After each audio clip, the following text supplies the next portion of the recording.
기자들이 연락을 하려고 해도 연락이 안 되는 상태라고 하거든요. 근데 만약에 정말 모르고 당당하다면은 적극적으로 해명하는 게 더 좋지 않을까요?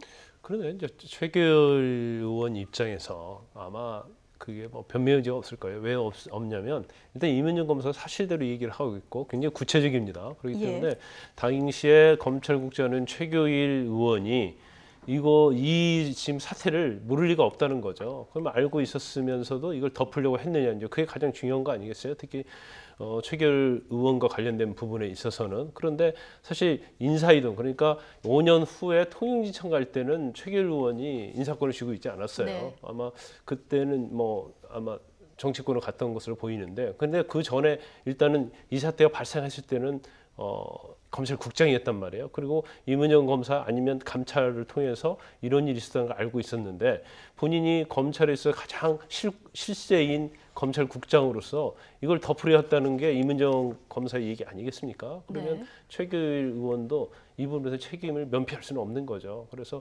진상조사 자체는 사실은 추행 부분이 제일 중요하지만, 이제 최규일 당시에 검찰국장과 어떤 행동을 했느냐, 이제 그런 것들도 사실은 면밀하게 진상조사단에서 조사를 해서 발표를 해야지 어느 정도 우리가 실체적인 진실을 알 수 있을 거라고 봅니다. 예.